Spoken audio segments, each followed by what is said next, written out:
నాకు ఒక డౌట్ ఉంది. నాకే ఇలా అనిపిస్తుందా లేకపోతే అందరికి ఇలానే అనిపిస్తుందా? బర్త్డే అంటే అందరికి ఒకటే ఫీలింగ్ కాదు.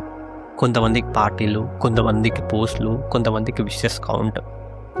నాకు మాత్రం బర్త్డే అంటే అదొక quiet feeling. Special but loud కాదు.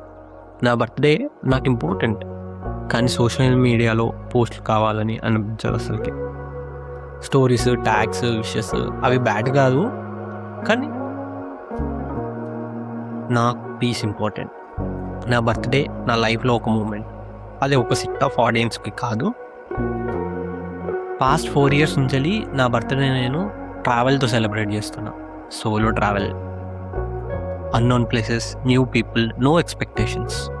కేక్ ఉందా? ఉండకపోవచ్చు. పార్టీ ఉందా? లేనే లేదు. కానీ ఒక స్మైల్ ఉంటుంది నా ఫేస్లో, అన్నోన్ పర్సన్ ఫేస్లో కూడా. And that's enough for me. Last time మాత్రం అది జరగలేదు.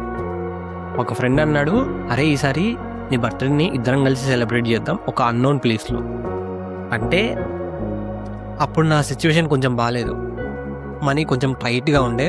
నేను ప్లాన్ చేసుకున్న మనీ కరెక్ట్ టైంలో నా దగ్గరికి రాలేదు. వాడి హ్యాండ్ ఇచ్చిండు.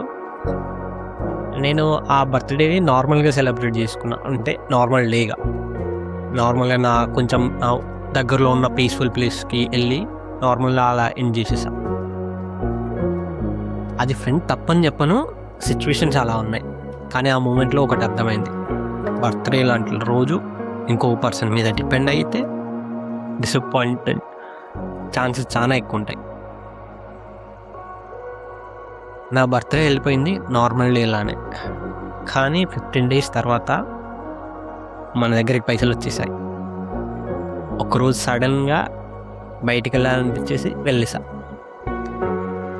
నాతో నేనే ఒక అన్నోన్ పర్సన్తో స్మాల్ కన్వర్సేషన్తో స్టార్ట్ అయింది నా బర్త్డే. అంటే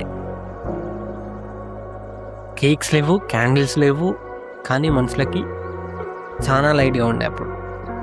అప్పుడు అర్థమైంది, బర్త్డే అంటే డేట్ కాదు, కేక్ కాదు, పార్టీ కాదు. బర్త్డే అంటే your allowing your self to be good. నాకు సర్ప్రైజెస్ అంటే చాలా ఇష్టం, కానీ మనల్ని ఎవరు సర్ప్రైజ్ చేస్తాడండి. అదే రియలైజేషన్కి వచ్చేసరికి నాకు నేనే క్వశ్చన్ రైజ్ చేసుకున్నా, why can't I surprise myself? అప్పటి నుంచి I started surprising myself. Like గిఫ్ట్లు ఇచ్చేసుకోవడం నాకు నేనే స్పెషల్ డేట్స్లో. అంటే గిఫ్ట్స్ అంటే నార్మల్గా నాకు కావాల్సినవి నేను కొనుక్కోవడం కాదు. ఆ స్పెషల్ డే మాత్రం కొన్ని గిఫ్ట్స్ నేను కొంచెం అఫోర్డబుల్ చేసే ప్రైసెస్ కన్నా ఎక్కువ ఉంటే కొనేసి తీసుకోవడమే. అంటే ఆ థింగ్స్ నా దగ్గర ఉంటే కొంచెం హ్యాపీగా ఫీల్ అవుతా అంటే వెంటనే తీసేసుకోవడం అంతే. అవి మళ్ళీ నా మనీతో నేనే. అండ్ ఫన్నీ థింగ్ ఏంటంటే అవి నన్ను అస్సలకి డిసప్పాయింట్ చేయవు, because I know what I like. Birthday రోజు ట్రావెల్ చేయడం అంటే ఎస్కేప్ కాదు నాకు.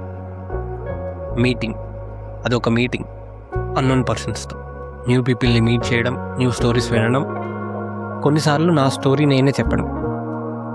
అండ్ తర్వాత I come back, same routine, same work, same life. కానీ లోపల ఒక కామ్ ఫీలింగ్ ఉంటుంది నాకు. ఇప్పుడు క్లారిటీ ఉంది, ఇయర్ నా బర్త్డేకి నేను ట్రావెల్ చేస్తా పక్కా. Solo travel, no waiting, no dependency. Because నా హ్యాపీనెస్ నా రెస్పాన్సిబిలిటీ. ఎవరి మీద నేను డిపెండ్ అవ్వలేను ఇంకా. బర్త్డే నాకు స్పెషల్, అండ్ అది నా వేలో ఉండాలి. మేబీ అందరు ఇలా ఫీల్ అవుతారో ఏమో, కానీ నాకు మాత్రం బర్త్డే అంటే సైలెన్స్లో స్మైల్ ఉండాలి.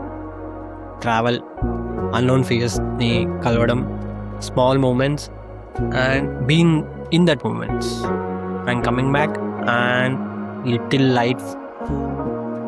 లైట్గా ఫీల్ అవుతా. బర్త్డే వన్స్ ఏ ఇయర్ వస్తుంది, కానీ పీస్ అది మనం చూసుకుంటే రోజు వస్తుంది. అది మన మీద డిపెండ్ అయిపోద్ది. ఇప్పుడు చెప్పండి, మీరు ఎలా సెలబ్రేట్ చేసుకుంటారు మీ బర్త్డేని? Free audio post-production by alphonic.com.